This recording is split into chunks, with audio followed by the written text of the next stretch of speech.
एक दिन जनाबाई बोली, ठाकुर जी आप चक्की चलाते हो पर आप इतने आभूषण पहन के रखते हो कि कोई आभूषण आपके कभी टूट जाए, कोई आभूषण आपकी चक्की से टकराते रहते, इतनी आवाज होती है, मुझे तो भय लगता है कोई रात में आ ना जाए। ठाकुर जी बोले हम आभूषण उतार देते हैं। तो ठाकुर जी ने अपने सारे आभूषण उतार करके रख दिए और लिए चक्की पीसने लगे। आज जनाबाई ने ऐसा भाव गाया कि ठाकुर जी उसमें इतने निमग्न हो गए कि इतने में ही मंदिर से घंटे घड़ियालों की आवाज आने लगी। ठाकुर जी के मंगला का समय हो गया। ठाकुर जी तो व्याकुल हो गए, बोले अभी भागना पड़ेगा, दौड़ना पड़ेगा, मंदिर में नहीं मिला तो महाराज बड़ा दिक्कत हो जाएगी, सब जगह ढूंढेंगे और मैं कहीं आता हुआ दिखा तो सब समझ जाएंगे मैं चलता फिरता बोलता हूं, पूरी दुनिया पकड़ लेगी मुझे, कैसे जाऊं। तो जनाबाई की एक काली सौल थी, ठाकुर जी भी श्याम वर्ण के, काली सौल और ओढ़ ली ठाकुर जी ने ऊपर से, और सीधे ठाकुर जी अपने छोटे छोटे पांव से दौड़ रहे गोपालपुर से मंदिर की ओर। मंगला का समय हो गया है, कपाट खोले उससे पहले भीतर पहुंच जाऊं। यहां रुक्मणी जी ने पीछे का दरवाजा खोल के रखा, कह जल्दी आओ, भीतर सब पहुंच गए वैष्णव जन। ठाकुर जी बेचारे मुकुट उकुट संभाले, अपना भीतर पहुंचे, भीतर जा खड़े हो गए। इतने में कपाट खुले। दो गलती हो गई ठाकुर जी से। क्या? अपने आभूषण भूल आए जनाबाई के यहां, और जनाबाई की सौल पहन के खड़े हो गए वहां पे। जैसे ही कपाट खुले, पुजारी बोले हैं ये आभूषण कहां गए, और ये पुरानी सी काली सी सौल किसकी ओढ़ रखी है। अब तो पहले कपाट खुलते हैं तो आदमी और नेत्र गाड़ करके देखते हैं ठाकुर जी को। सुबह सुबह सबके अपलक नेत्रों से सब ठाकुर जी को देख रहे हैं, और ठाकुर जी के मुख पर संकोच दिखाई दे रहा है। बोले आज तो पकड़े गए हम। इतने में ही पीछे खड़े नामदेव जी की दृष्टि पड़ी, और नामदेव जी बोले ये सौल तो कहीं देखी देखी लग रही है। और नामदेव जी के घर में ही रहती जनाबाई, उनके यहां काम कर रही हैं बेचारी, सब झाड़ू पोंछा बर्तन सब करती जनाबाई। नामदेव जी के मुख से निकल गया, ये तो जनाबाई की सौल है। आहा, ठाकुर जी लीला करके आए हैं जनाबाई के पास।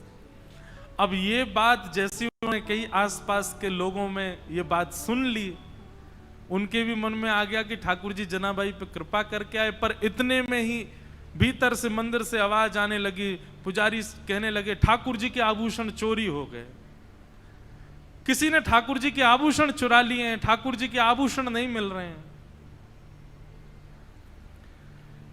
देखो मानव कितना विचित्र है। ये उन मानवों की निंदा नहीं, हम आप सब भी होते तो हम भी यही कहते।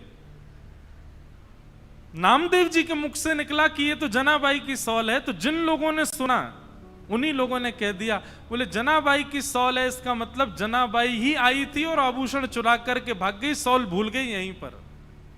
जनाबाई ने ठाकुर जी के आभूषण चुरा लिए। सब लोग हाथ में आयुध लिए, हल्ला मचाते हुए, चिल्लाते हुए सब गोपालपुर की ओर गए। सुबह सुबह का समय, ऊपर पहुंचे, जैसे ही वहां जाकर के देखा,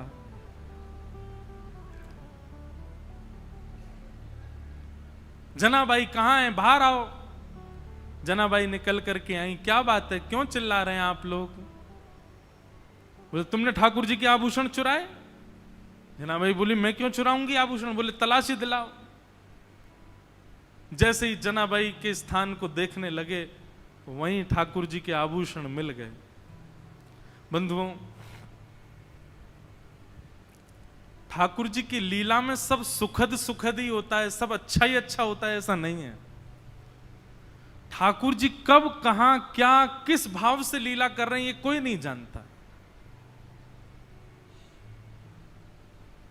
और ठाकुर जी को जब अति विशेष लीला करनी होती है ना, तो ऐसा ही कोई कष्ट हमारे लिए कष्ट है, पर जिसके साथ होता है उसके लिए वो कष्ट नहीं है, ऐसी कोई भावना प्रकट। जैसे ही आभूषण मिले सबको, जनाबाई को पकड़ लिया सबने। बहुत अशब्द सब उच्चारण करने लगे। आभूषण चुरा लिए ठाकुर जी के।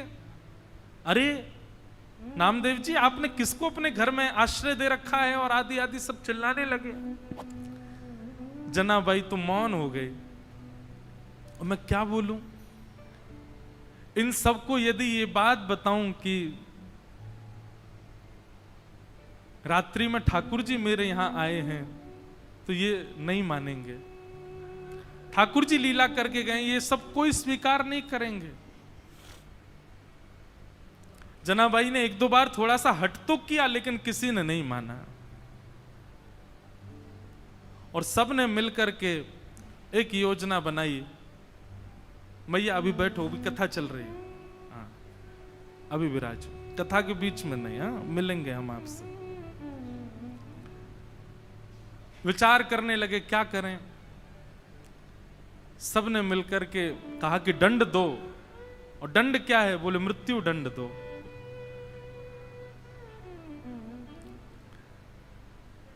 नामदेव जी मनी मन समझ गए कि ठाकुर जी अब जनाबाई को अपने अंतरंग लीला में प्रवेश देना चाह रहे हैं, इसीलिए लीला चल रही है। समाज के लोग उनके भाव को नहीं समझ पा रहे थे। ये संसार का एक नियम है कि जब मूल व्यक्ति हमारे सन्मुख होता है, तब हम उसके भाव को नहीं समझ पाते। आज उन्हीं जनाबाई को पूरा विश्व पूज रहा है। पंढरपुर आने वाला हर वैष्णव प्रणाम कर रहा है।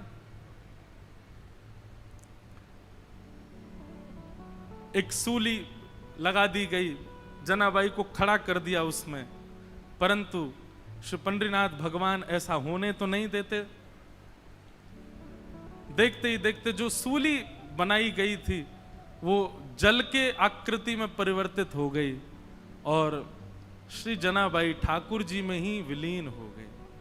ठाकुर जी में ही उनका समावेश हो गया। सब ढूंढने लगे, खोजने लगे, जनाबाई कहां है, जनाबाई कहां है। कई लोगों को आत्मग्लानि होने लगी, अपने आप को कोसने लगे, हमने क्या किया? एक परम भक्ता वैष्णवी जनाबाई के साथ ऐसा किया। पर अब कहां जनाबाई मिलने वाली हैं? वो तो श्री विट्ठल के साथ में है, विट्ठल के अंतरंग भाव में प्रवेश कर गए।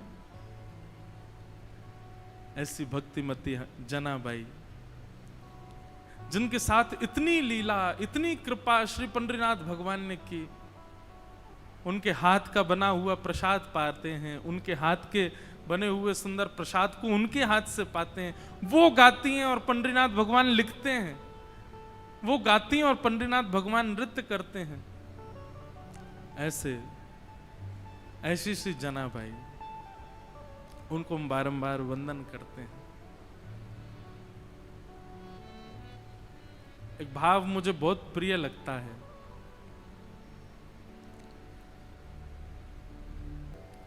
भक्तराज, भक्त राजों की भूमि है। बंधुओं, जैसे हमारे वृंदावन की रज पूजनीय है ना, पंढरपुर की रज भी आप अपने माथे से नित्य लगा। यहां इतने भक्त आए, इतने वैष्णव आए, सारे संप्रदायाचार्य आए। हमारे श्री रामानुज स्वामी जी महाराज, आद्य गुरु शंकराचार्य, श्री चैतन्य महाप्रभु, सब ने इस भूमि पर आकर के भजन किया है। ये सामान्य भूमि नहीं है। ये महाराष्ट्र का वृंदावन है पंढरपुर। ये सत्य बात है। दक्षिण का वृंदावन, दक्षिण आ जाता है ना थोड़ा, वृंदावन है। ऐसे वृंदावन को बारंबार प्रणाम। बस एक ही अंतर है यहाँ के और हमारे वृंदावन में। हमारे यहाँ ब्रजभाषा बोलते हैं, यहाँ पर मराठी बोलते हैं। हमारे यहाँ ठाकुर जी माखन खाते हैं, यहाँ पर क्या करते हैं? काला, गोपाल काला। गोपाल काला, कितना सुंदर भाव है। हमने एक माता जी को सेवा दी है, कल हमारे ठाकुर जी का भी गोपाल काला करो। अब यहां तो जैसे हमारे यहां छाक लीला, ऐसे यहां ठाकुर जी की गोपाल काला। सब में बांट करके ठाकुर जी बढ़िया, खीर तो नहीं बोले, क्या बोलते हैं उसको? उसको काला ही बोलते हैं, काला ही बोलते हैं। हमारे यहां मक्खन गोरा, यहां पे काला। वो होता काला नहीं है, उसको नाम दिया काला। महाराज वो काला जब होता है तो कहते हैं देवता भी लाइन में खड़े होते हैं कि हमको भी प्रसाद मिले। ठाकुर जी नहीं देते, बोले देवताओं को दो चीज दुर्लभ है, एक तो पंढरपुर का गोपाल काला, दूसरा भागवत की कथा। श्रीमद् भागवती वार्ता सुराणामपि दुर्लभम, देवताओं को दुर्लभ है भागवत की कथा। तो सब देवता ब्रह्मा जी के पास गए, बोले ठाकुर जी गोपाल काला कर रहे हैं। अब ऐसे बोलते हैं गोपाल काला कर रहे हैं तो ऐसा लगता है सबके मुंह पे काली पोत रहे हैं क्या, लेकिन ठाकुर जी वो प्रसाद बांट रहे हैं सब में। ब्रह्मा जी से जाके कहा, बोले कि हमको भी चाहिए प्रसाद। ठाकुर जी ने अपने हाथ से सुंदर भाव निर्मित किया है। ब्रह्मा जी बोले ऐसे तो नहीं देंगे, सुनो चंद्रभागा जी में मछली बन के आ जाओ सबरे, हाथ धोने जाएंगे ना तो थोड़ा बहुत अंश मिलेगा, वो ही पालेंगे। सबरे देवता मछली बन करके आ गए। जैसे ही ठाकुर जी ने अपना हाथ बोरना चाहा धोने के लिए, सो ही ठाकुर जी को दिख गया 4 मुंह वाली मछली। बोले ये तो ब्रह्मा है। तभी ठाकुर जी को इंद्र चंद्र सब दिखने लगे नीचे। ठाकुर जी ने जिन जिन को काला खिलाया था सबसे बोले कोई भी हाथ धोना नहीं, जो हाथ में लगा सब चाट जाओ, देवताओं को देना ही नहीं है, ये देवताओं के लिए दुर्लभ है। अच्छा, देवताओं को दुर्लभ है मतलब क्या है इस बात का? ठाकुर जी प्रेम का प्रसाद सबको नहीं देते, ठाकुर जी प्रेम का अंश सबको नहीं देते। आप कितने भी ज्ञानी हो जाओ, धनी हो जाओ, साक्षात देवता बन जाओ, प्रेम का भाव आपके अंश में नहीं आएगा। और क्षमा करना, प्रेम का भाव जिसके अंश में ठाकुर जी देंगे ना, वो लक्ष्मी नहीं रखेगी उसके पास, सांसारिक सुख नहीं रहेगा उसके पास, सब छीन लेते हैं ठाकुर जी। एक बात निश्चित है, लिख लीजिएगा, श्री कृष्ण जिसको स्वयं को प्रदान करेंगे उसका संसार छीन लेंगे। और क्षमा करें, जिसको संसार में सुख मिलता है, जिसको संसार में आनंद आ रहा है, जिसको संसार के विषय भोग भा रहे हैं, वो ठाकुर जी को नहीं पा सकता, ठाकुर जी नहीं मिलेंगे उसको। देवताओं को कहीं ना कहीं अपनी पदवी का तो एक अभिमान रहता है ना, हम देवता हैं, उनके पास पदवी है। ठाकुर जी कहते पदवी वालों को भी प्रेम नहीं मिलेगा, प्रेम तो उनको मिलेगा जो सब त्याग देते हैं मेरे लिए। क्योंकि जिसको स्वयं को दिया है ठाकुर जी उसको संसार नहीं दे सकते,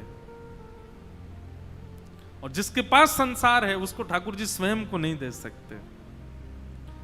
तो ऐसी भैया प्रेम की, भाव की, भक्ति की ये भूमि है पंढरपुर, यहां की रज को प्रणाम। कथाक्रम में हम लोग आगे चलें। कल हमने मंगलाचरण सुना था श्रीमद् भागवत जी का। 88,000 सौनकादि ऋषि नैमिषारण्य में बैठे हैं। सबको हमारी आवाज आ रही है? सब लोग प्रेम से बोलो, पुंडलीक वरद श्री हरि विठल श्री ज्ञानदेव तुकाराम श्री पंडरीनाथ भगवान की। ये हम टेस्ट कर रहे थे, हमारे माइक की आवाज आ रही है।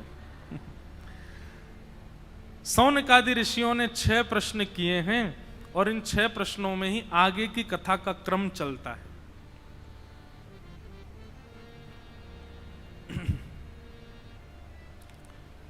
छह प्रश्न कौन कौन से हैं?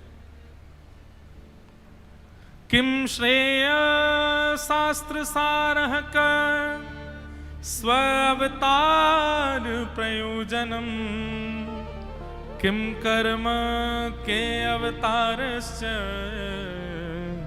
धर्मः कम शरणं गतः। सबसे पहला प्रश्न, किम श्रेय, ठाकुर जी के अवतार का श्रेय किसको जाता है? सब लोग इधर देखो, बहुत ध्यान से सुनो सब लोग। ठाकुर जी के अवतार का श्रेय किसको जाता है, क्रेडिट किसको जाता है? ठाकुर जी राक्षसों के लिए आते हैं कि अपने भक्तों के लिए आते हैं? किसके लिए आते हैं? अब ये तो आप सब बोलोगे, पर मैं बताऊं रीजन के साथ, बताओ क्यों, तो नहीं बता पाओगे। अगर ठाकुर जी भक्तों के लिए आते हैं तो फिर रावण को काय को मारा? भक्तों के लिए आते हैं तो कंस वध क्यों किया? भक्तों के लिए आते हैं तो शिशुपाल दंतवक्र को क्यों मारा? उत्तर आपका ठीक है, पर प्रमाण क्या है? प्रमाण भी तो देना पड़ेगा ना आपको। प्रमाण वाल्मीकि रामायण का एक प्रसंग देता है।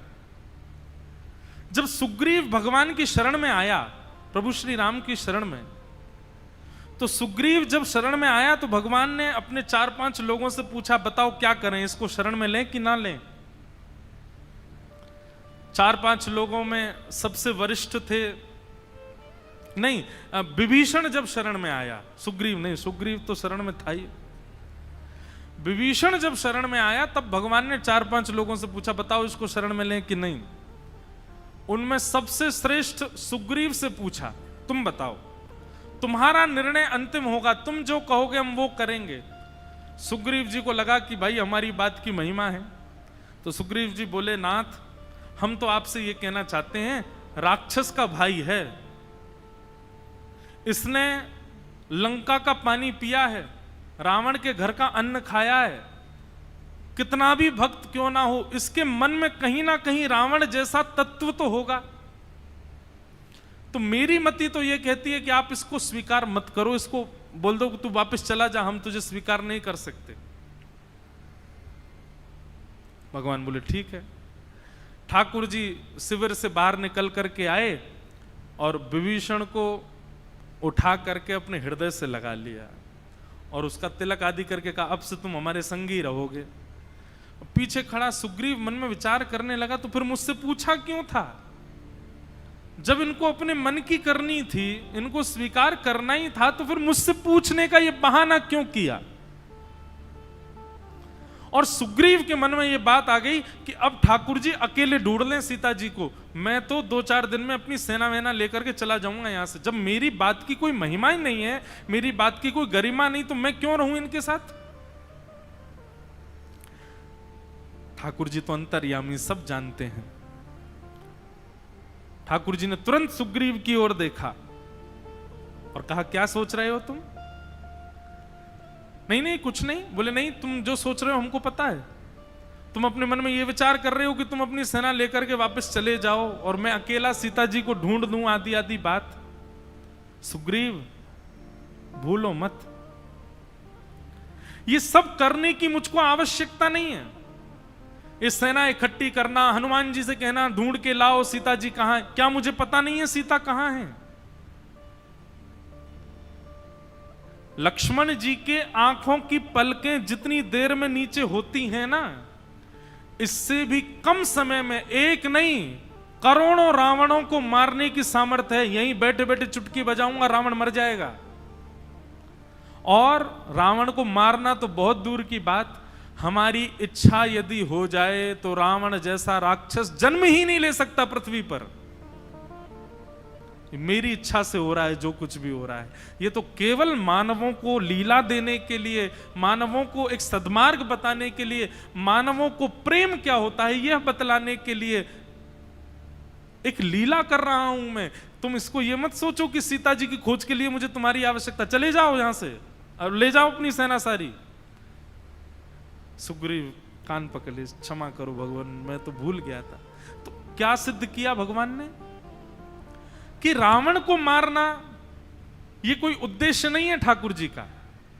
ठाकुर जी की इच्छा हो जाए तो रावण जन्म ही नहीं लेगा, ठाकुर जी की इच्छा हो जाए तो कंस आएगा ही नहीं पृथ्वी पर, ठाकुर जी की इच्छा हो जाए तो पूतना जैसी राक्षसी एग्जिस्ट ही नहीं करती इस वर्ल्ड में।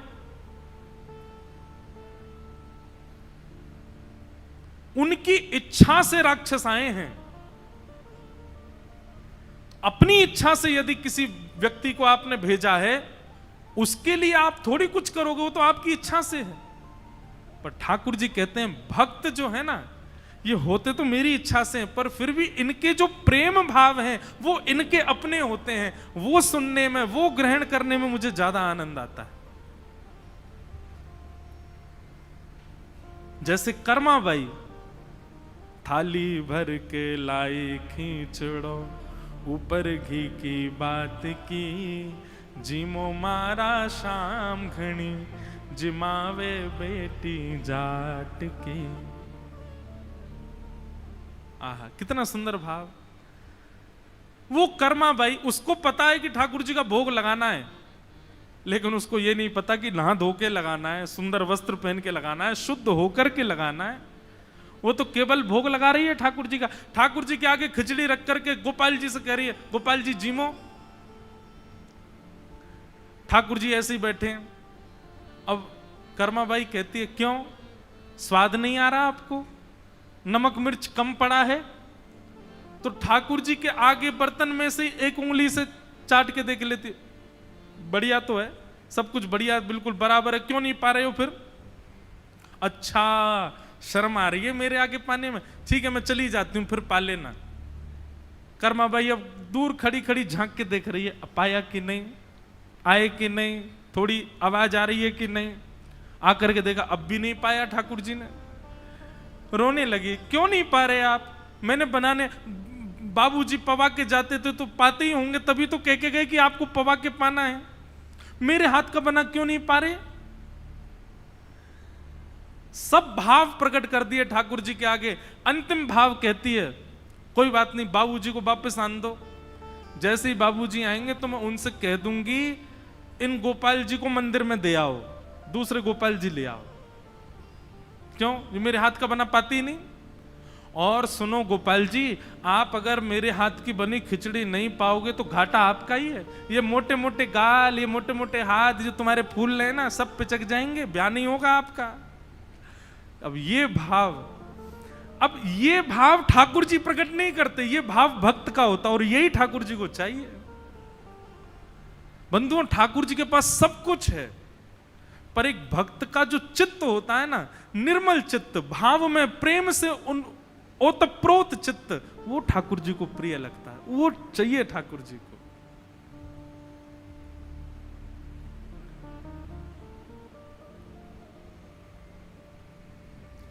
प्रेम कब माना जाता है?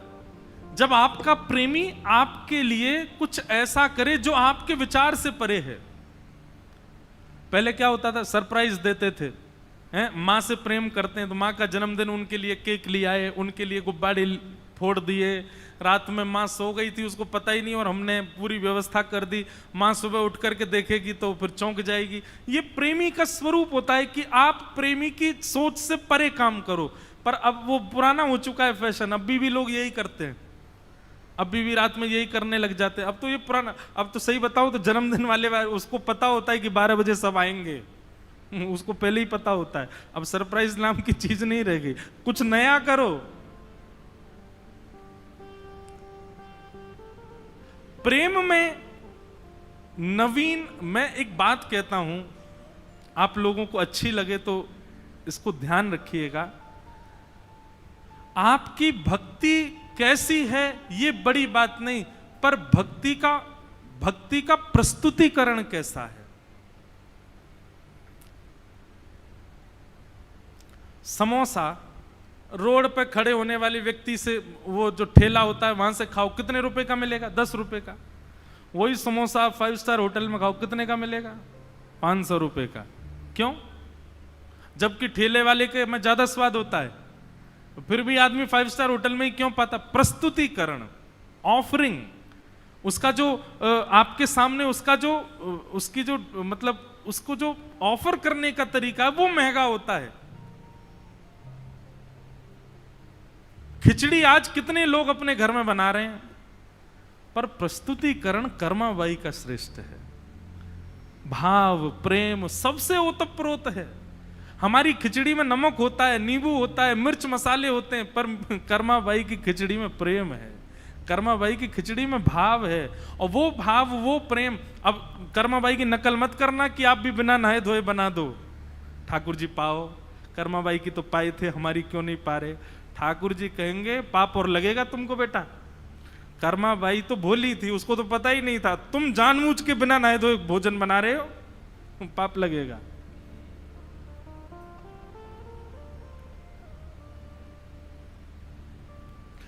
मुझे एक संस्मरण याद आया। हमारी 3 बड़ी बहनें, एक बहन आज आई हैं यहाँ पे बैठी हैं। उनके लाला की बात है, वो जब छोटा था तो वो क्या कर, एक संस्मरण, इधर देखो ढूंढो मत, मिलेंगी नहीं। तो उनके लाला की बात है कि वो क्या है कि ऐसे रोटी में मक्खन लगा के अपने लाला को खिलाती हैं। जब छोटा था, अब तो बड़ा हो गया, वो नहीं खाता था तो उसके कान पकड़ती थी, उसको ऐसे पीट देती थी।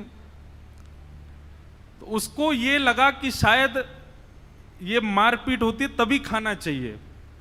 अब एक दिन क्या किया, उसी ने ही माखन की रोटी रोल बनाई, वो गोपाल जी के पास गया और गोपाल जी के आगे ऐसे करे, जब गोपाल जी नहीं खाए तो उन्हीं को करे। और उसको लगा जैसे माँ मुझसे कर रही है, मैं इनसे करूंगा तो ये खाएंगे।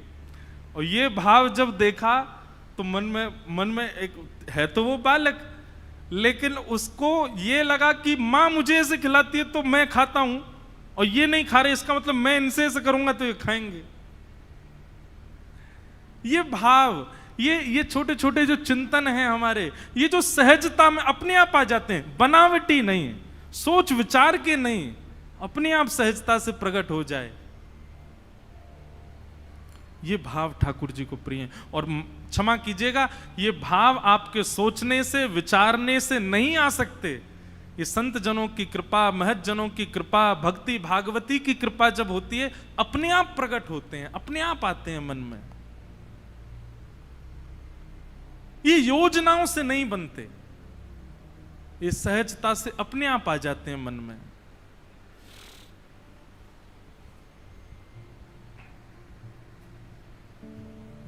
आहा,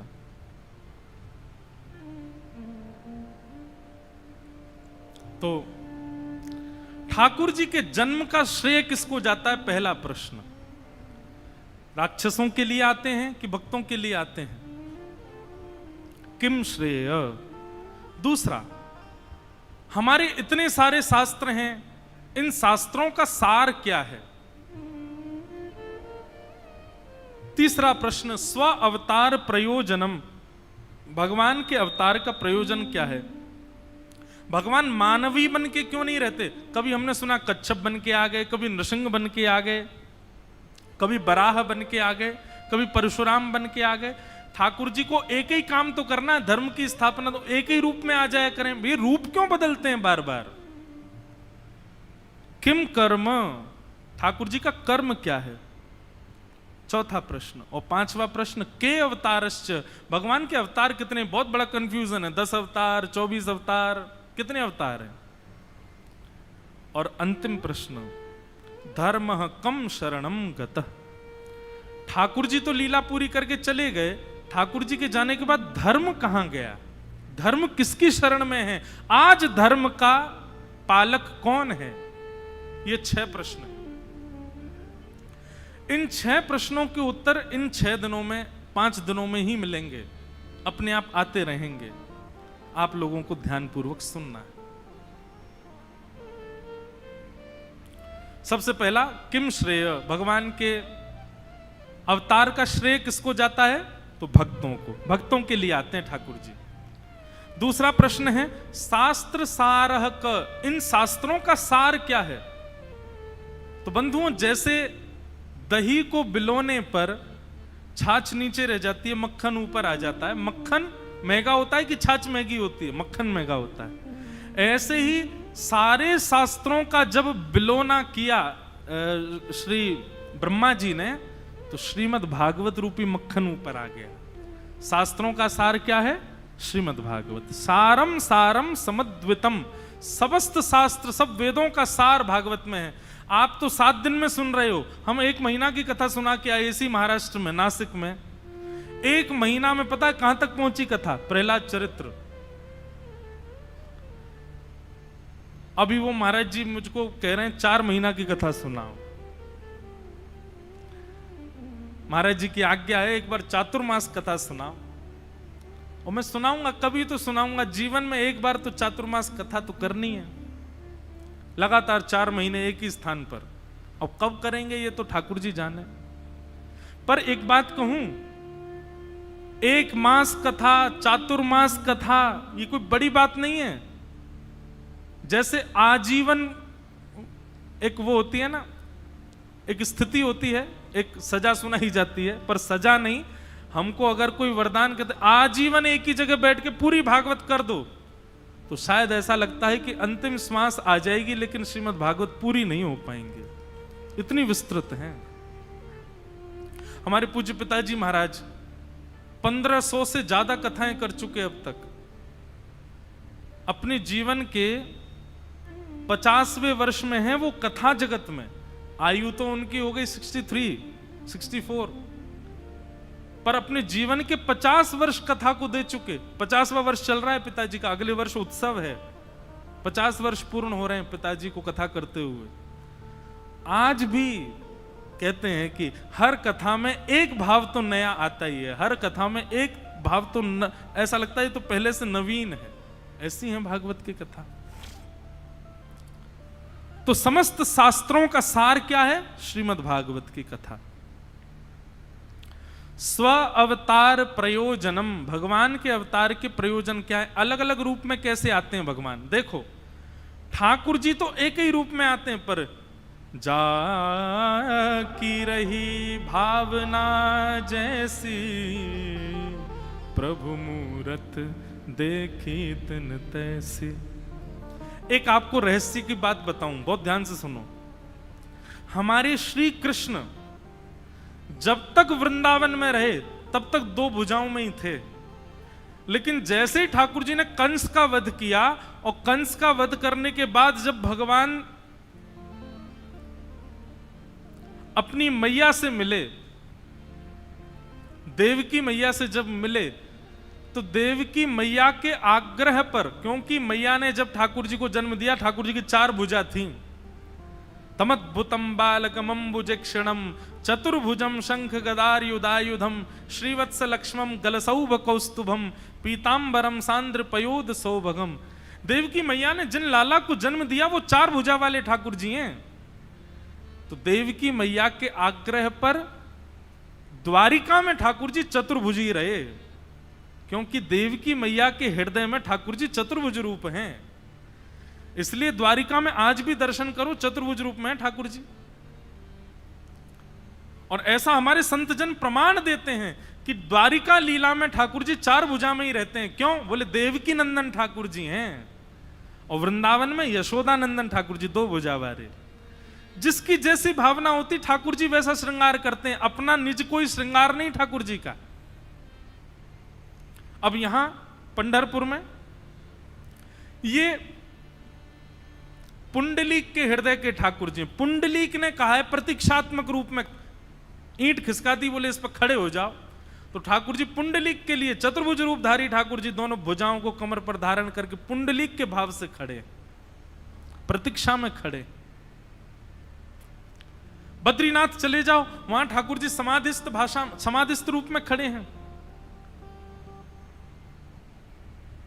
सब जगह ठाकुर जी भक्तों के भाव से हैं, अपना निजी कोई स्वरूप नहीं है ठाकुर जी का। जैसे भक्त का भाव वैसे ठाकुर जी।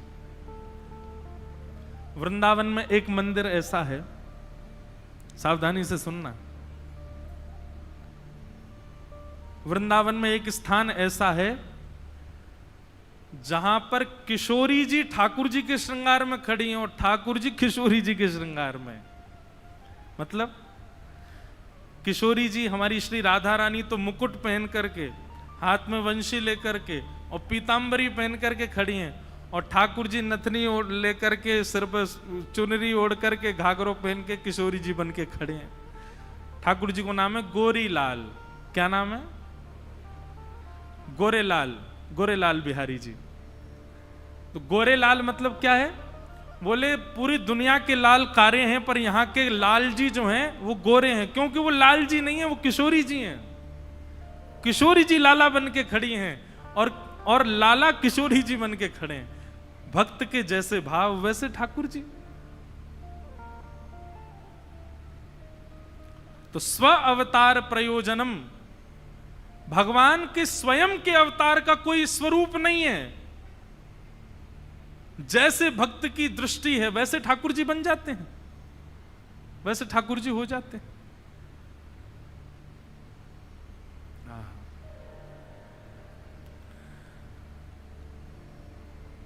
एक कथा में सुनाया करता हूं। उड़ीसा में एक ठाकुर जी हैं टोटा गोपीनाथ। कौन से? टोटा गोपीनाथ। बड़ी मधुर कथा है। उनके अर्चक जो थे सेवा करते, ठाकुर जी ऐसे ही खड़े थे त्रिभंग लली, लेकिन एक समय आने पर अति वृद्ध हो गए और उनको एक विरह हुआ अपने गुरुदेव का। तो विरह में रुदन के कारण धीरे धीरे वृद्धावस्था होने के कारण उनकी कमर झुक गई, जो सेवक थे उनकी। अब वो सेवा करने जब ठाकुर जी के पास जाते तो कमर झुक गई थी, तो हाथ मुंह पे नहीं पहुंचता था उनका। चंदन वंदन लगाते तो गाल पे ही लग जाता, होठों पे ही लग जाता। तो उन अर्चक ने क्या किया, बोले मेरा हाथ तो पहुंचता नहीं, दूसरा पुजारी रख दिया मंदिर में। ठाकुर जी स्वप्न में आ गए, बोले कोई और छुएगा नहीं मुझे, तुम ही सेवा करो। बोले नाथ मेरा तो हाथ ही नहीं पहुंचता ऊपर। बोले कल आओ मंदिर में, पहुंचेगा हाथ तुम्हारा।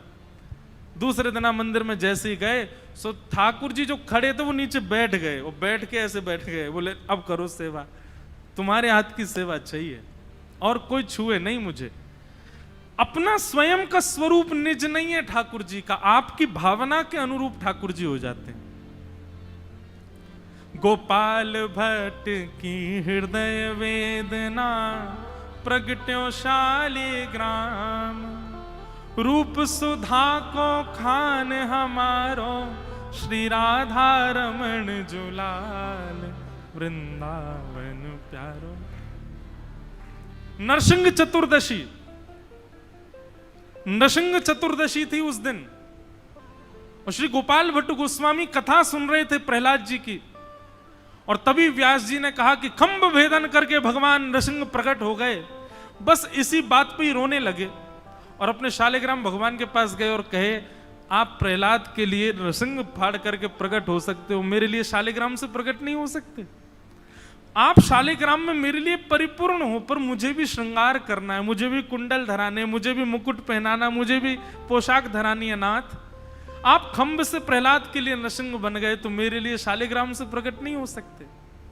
और नरसिंह पूर्णिमा के ठीक अगले दिन बुद्ध पूर्णिमा, नरसिंह चतुर्दशी के अगले दिन बुद्ध पूर्णिमा, प्रातः काल ब्रह्म मुहूर्त में यमुना स्नान करके जैसे ही गोपाल भट्ट गोस्वामी लौट करके आए, शालिग्राम जी एक कपड़ा में ढके हुए, और कपड़ा ऐसे खड़ा हुआ ऊपर। उनको पहले तो लगा पता नहीं क्या है, तो एक छड़ी से ऐसे कपड़ा हटा के देखा कोई सर्प आदि तो नहीं आ गया। और जैसे ही कपड़ा हटा करके देखा त्रिभंग लली श्री राधा रमण लाल वहां खड़े हैं। बोलो राधा रमण लाल की। पहले तो विश्वास नहीं हुआ, सोचे किसी और के ठाकुर जी यहां आ गए। पहले तो रूप माधुरी देखते रहे, फिर उसके बाद अपने शालिग्राम जब खोजने लगे नहीं मिले। जैसे ही ठाकुर जी को पकड़ा तो पीछे कमर पर शालिग्राम भगवान अंकित, उसी में से श्री ठाकुर जी प्रकट हो गए। अपनी भावना नहीं है ठाकुर जी की, आपकी भावना से ठाकुर जी निर्मित होते हैं। ये वृंदावन बिहारी लाल जिनका आप दर्शन करते हो, स्वामी श्री हरिदास जी के हृदय के ठाकुर जी हैं। श्री राधावल्लभ लाल जी हमारे देवादिदेव महादेव के हृदय के ठाकुर जी हैं। श्री राधारमण जी गोपाल भट्ट गोस्वामी के ठाकुर जी हैं। पुंडलीक के हृदय के ठाकुर जी श्री पंडरीनाथ हैं। ये सब भक्तों के चित्त के ठाकुर जी हैं, ये अपने स्वरूप नहीं है ठाकुर जी के। और हम सबके एक ही ठाकुर जी हैं, लड्डू गोपाल, यूं ही रहते हैं। पर एक बात बोलूं, अपने हृदय में एक छवि बनाओ, अलग सी छवि। मेरे को एक छवि बड़ी प्यारी लगती है। कभी कभी मैं ठाकुर जी का चिंतन करता हूं कि कभी ऐसे ठाकुर जी बन जाओ। मैंने कई चित्रकारों से बनवा रखा है वो स्वरूप। कैसे? दोनों पैर ऐसे ही त्रिभंग। वैसे तो अपने चित्त का भाव बताना नहीं चाहिए, पर ठीक है, आप सब अपने ही हो। दोनों पैर ऐसे ही हैं त्रिभंग लली ठाकुर जी। एक हाथ, एक भुजा तो अपनी कमर पर है, और दूसरी भुजा जो है वो नीचे एक छड़ी के ऊपर टेक लगा करके ऐसे खड़े हैं। आहा, बंशी आदि सब सहज भाव में। हमको आराम बहुत प्रिय है, इसलिए आराम वाले ठाकुर जी बढ़िया लगते हैं। ऐसे ठाकुर जी रहें। कभी कभी लगता है लाल जी, ये जीवन जब पूर्ण होना उससे पहले ऐसे से ऐसे हो जाना, बस वो छवि दिख जाए, बस अब समझेंगे बस हो गया पूर्ण महापूर्ण। ऐसी अपने हृदय में एक छवि बनाओ ठाकुर जी की। कैसे चाहिए आपको ठाकुर जी, किस भाव में चाहिए, उनका स्वरूप कैसा हो, गाल कैसे हो, आंखें कैसी हो, हाथ कैसे हो, और फिर नित्य उस छवि को ही अपने चित्त में धारण करके अपने ठाकुर जी की सेवा करो। आपकी भक्ति का फिर एक ही उद्देश्य है, ठाकुर जी आप ऐसे स्वरूप में आ जाओ, उस दिन समझूंगा कि मेरी भक्ति स्वीकार हो गई है। हमने स्वरूप बनाया ही नहीं है, ठाकुर जी जैसे मिल गए वैसे ही हैं हमारे लिए। अरे नहीं, अपने हृदय का एक स्वरूप बनाओ, अपने हृदय का एक भाव बनाओ। एक गोपाल जी का मैंने दर्शन किया महाराष्ट्र में ही। वो पता कैसे ठाकुर जी हैं, ऐसे जैसे हम बैठे हैं ना सुख आसन में, आलती मार पाल, ऐसे ही बैठे हैं गोपाल जी छोटे से, और ऐसे बैठे हैं ये स्वरूप है उनका। इसी में ही पोशाक पहनते हैं, इसी में ही माला पहनते हैं। तो मैंने जो सेवक थे उनसे पूछा, मैंने कि आपने ऐसे ठाकुर जी क्यों बनवाए? बोले कि ये इस भाव में है कि हमारे घर के मुखिया यही हैं, पूरे घर में जो भी निर्णय होता है हम सब यहाँ बैठ के बोलते हैं और ठाकुर जी बैठ के सुनते हैं। तो ये निर्णय लेने वाले ठाकुर जी हैं, मुखिया ठाकुर जी ऐसे बैठते हैं, ऐसे ही ठाकुर जी। कहीं फोटो नहीं डालते, कहीं उनका कुछ नहीं, बस वो अपने घर में ही रहते हैं, मुखिया ठाकुर जी, नाम ही मुखिया ठाकुर जी। अपने हृदय के भाव से ठाकुर जी को। अब श्री जगन्नाथ भगवान एक नहीं अनेक वैष्णवों के भाव से ऐसे हैं ठाकुर जी। गोस्वामी तुलसीदास जी दर्शन करने गए जगन्नाथ भगवान का, और जैसे ही जगन्नाथ जी को देखा, भुजाएं हैं नहीं, हाथ नहीं है, पैर नहीं है, मुख में आंखों में आईब्रो वगैरह कुछ भी नहीं है, ये पलकें नहीं है, नासिका नहीं है, मुखमंडल भी ऐसा छुपा सा। गोस्वामी तुलसीदास जी तो रोने लगे, हृदय पे हाथ धर के बोले मैं अब कभी नहीं आऊंगा, मैं ऐसे ठाकुर जी को देख ही नहीं सकता। उनके हाथ ही नहीं है, उनके पांव नहीं है, उनका मुखमंडल ऐसा। इतने में ठाकुर जी प्रकट हो गए। गोस्वामी जी बोले नाथ ये कैसा रूप है आपका? बोले कैसा रूप है? खुद लिख देते हो और हमसे पूछ रहे हो? बोले मैंने कब लिखा? बोले तुमने खुद लिखा है, बिन पग चलहि सुनहि बिन काना, निज कृत कर्म करहु विधि नाना। ऐसे ही है ना, कर बिनु कर्म, कर बिनु कर्म करो बिनु। हाँ क्या नहीं, वो एक इसका पंक्ति क्या है, बिन पग चलहि सुनहि बिन काना, कर बिनु कर्म, कर बिन करहि करहु विधि नाना। ऐसे बिना पैर के चलते हैं, बिना कानों के सुनते हैं, बिना हाथों के सब क्रिया करते हैं। जगन्नाथ जी बोले तुमने खुद लिखा है और हमसे पूछ रहे हो कि आपके हाथ पांव कहाँ हैं? तब उनकी बुद्धि सही हुई, बोले अरे अरे तो हमने ही लिखा है, हमने ही कहा है।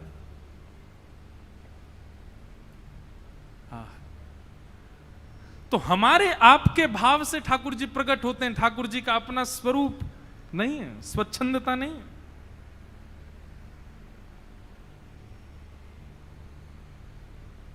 कौन से आज हम सबका परम सौभाग्य है, आज माइलस्टोन ही मिलते जा रहे हैं हमको एक के बाद एक। हरिभक्त परायण संत श्री नामदेव जी महाराज के वंशज, उनकी वंश परंपरा में ही हरिभक्त परायण श्री माधव महाराज नामदास जी हमारे बीच पधारे, उनको बारंबार प्रणाम। जिन नामदेव जी का हम चरित्र सुन रहे हैं उन्हीं के ही वंशज आज कथा में पधारे हैं, आपको बारंबार प्रणाम। हरिभक्त परायण संत श्री तुकाराम जी महाराज के वंशज भी हमारे मध्य में आज पधारे हैं। हरिभक्त परायण श्री बाला साहेब महाराज देहूकर, जो कि श्री तुकाराम जी महाराज, संत श्री तुकाराम जी महाराज जी के वंशज हैं, वे भी हमारे मध्य पधारे हैं। आपके भी श्री चरणों में बारंबार प्रणाम। ऐसी हमारी आज योग्यता तो नहीं कि हम श्री साक्षात नामदेव जी और श्री तुकाराम जी का दर्शन कर सकते हैं, पर उनकी वंश परंपरा के उनके ही वंशज हमारे मध्य में आ जाएं, जिनके भावों पर श्री पंडरीनाथ भगवान ठुमक ठुमक करके नृत्य करते थे। ऐसे भक्तराज श्री नामदेव जी, श्री तुकाराम जी महाराज, मानो आपके रूप में वे ही दोनों यहां आए हैं। दोनों ने सोचियो कि चलो भैया कथा है रही है, चलो हमारे, अच्छा देखो, आप दोनों नामदेव जी और तुकाराम जी के वंशज, और हम श्री पंडरीनाथ भगवान के गांव के हैं। ये पंडरीनाथ भगवान वृंदावन के और हम वृंदावन वासी, ब्रजवासी। तो आज सब पूर्वजों के प्रेम के भाव से इतने वर्ष बाद भी ये मिलन हुआ है। हम ठाकुर जी के पक्ष से आए, आप भक्तों के पक्ष से आए, ये मिलन देख करके खूब आनंद। और संभवतः जो पंढरपुर के स्कॉन से पधारे हैं ना, पंढरपुर में बंधु श्री चेतन महाप्रभु भी यहाँ पधारे। कल हम कथा सुनाएंगे श्री चेतन महाप्रभु कैसे यहाँ विराजे। श्री नित्यानंद महाप्रभु भी यहाँ आए। सबने आकर के इस रज को पावन किया, इस भूमि को पावन किया हमारे आपके लिए। वे तो आए अपने उद्देश्य, अपने दर्शन के भाव से, पर उनके आगमन से यहाँ की रज पवित्र हो गई।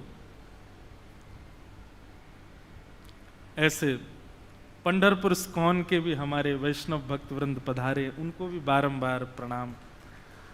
आज स्कॉन की भी एक बहुत बड़ी भूमिका है पूरे विश्व भर में कृष्ण भक्ति को स्थापित करने के। हमारे भक्ति वेदांत स्वामी, ऐसी भक्ति वेदांत स्वामी प्रभुपाद जी के मंगल सुसंकल्प से ये पूरा विश्व कृष्ण भक्ति के रस में ओतप्रोत हो रहा है। ऐसे स्कॉन से पधारे आपको बारंबार वंदन करते हैं। तो हम लोग पुनः भाव में चलें। भगवान का अपना कोई स्वच्छंद श्रृंगार नहीं है। ठाकुर जी का भाव नहीं है कि मुझे ऐसे ही रहना है, ठाकुर जी का भाव नहीं कि मुझे ऐसे ही रहना है, ठाकुर जी का भाव नहीं कि मुझे ऐसे ही रहना है। ठाकुर जी कहते हैं तुम भाव करो, मैं श्रृंगार करूंगा, आप जैसे चाहोगे मैं वैसे हो जाऊंगा। हम क्यों नहीं होते फिर ऐसे? ठाकुर जी भी तो चाहते हैं हमको देखना जैसे वो चाहें। हम क्यों नहीं स्वीकार करते उनके दिए गए सब भावों को? जीवन में सुख बहुत आ जाए तो समझा करो कि ठाकुर जी मुझे देखना चाहते हैं, बढ़िया गोल्ड की चैन पहन के चलूं, हाथ में हीरा की अंगूठी पहन के चलूं, मर्सिडीज में घूमूं। ठाकुर जी देखना चाह रहे हैं तो घूमो। लेकिन कभी ठाकुर जी अगर ये भी देखना चाह रहे हैं कि आज मैं देखना चाहता हूं तो बिल्कुल कंगला हो जा, उसको भी स्वीकार करो। शायद ठाकुर जी को मेरा यही स्वरूप प्रिय होगा, अभी ठाकुर जी को यही देखने में सुख मिल रहा होगा, उसको स्वीकार करो। मैं एक बात कहता हूं, हमारे जीवन में आने वाला हर क्षण, एवरी सेकंड, वो ठाकुर जी के द्वारा दिया गया प्रसाद है।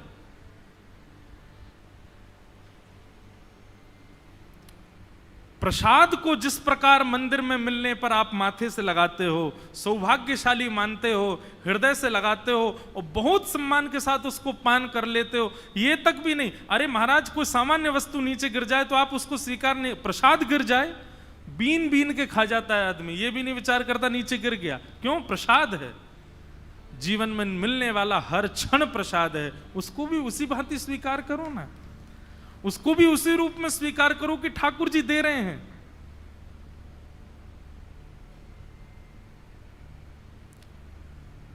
तो tit for tat rule apply होना चाहिए। जब ठाकुर जी हमारे भाव से श्रृंगार करते हैं तो ठाकुर जी के भाव से हम अपना श्रृंगार क्यों ना करें? भक्तिमती मीराबाई कहती हैं, बहुत प्रसिद्ध, मुझे बड़ा प्रिय, आपकी लाइफ में आने वाली हर सिचुएशन ठाकुर जी की इच्छा है, उसको स्वीकार करो, चाहे वो जैसी भी हो।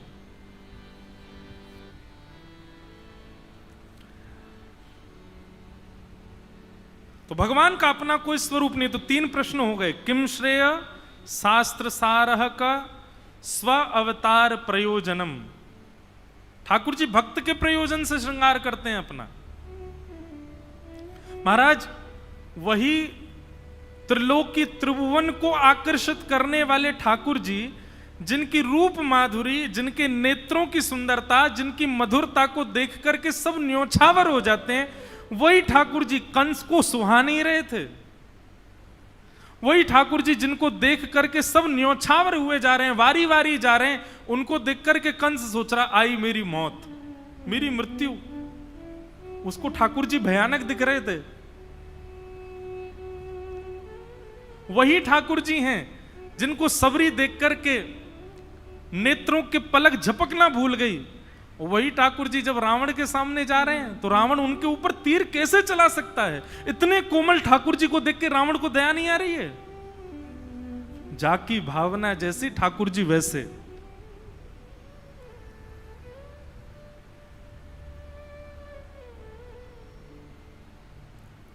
तो भावना पर ठाकुर जी निर्मित हैं, अपना स्वयं का निज कृत्य कोई ठाकुर जी का स्वरूप नहीं है। इसलिए अलग अलग ठाकुर जी, वृंदावन के अलग हैं, जगन्नाथपुरी के अलग हैं, पंढरपुर के अलग हैं, नाथद्वार के अलग हैं, बद्रीनाथ के अलग हैं, सब जगह अलग हैं। भक्त के भाव से ठाकुर जी।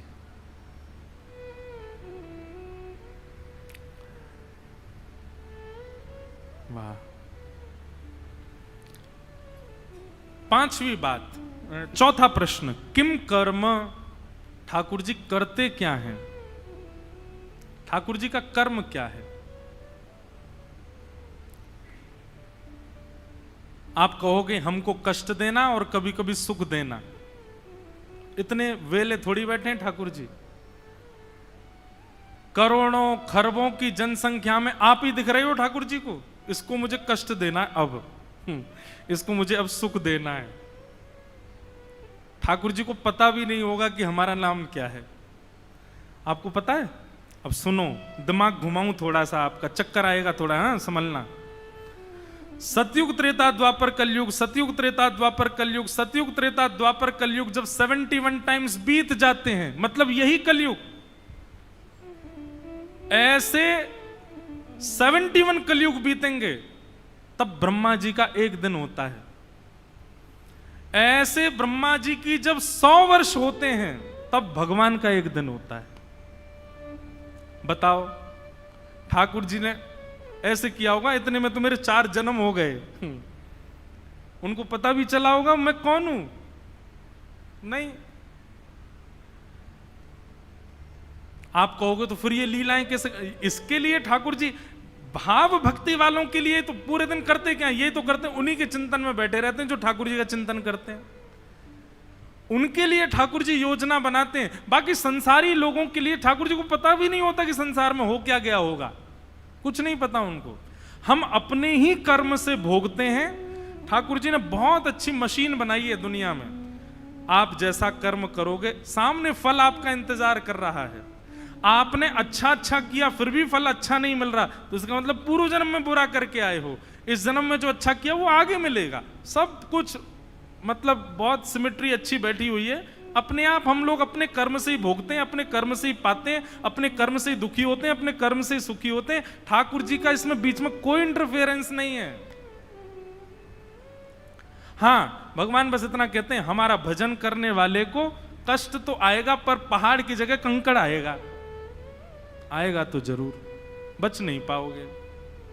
सब अपने आप हो रहा। ठाकुर जी पे इतना समय नहीं कि वो विचार करें। तो भगवान का कर्म क्या है? ठाकुर जी केवल अपना चिंतन करते रहते हैं, भक्तों का चिंतन। जो ठाकुर जी के भक्ति भाव प्रेम में निमग्न हैं, उनके चिंतन में ठाकुर जी पूरे दिन लगे रहते। किम कर्म।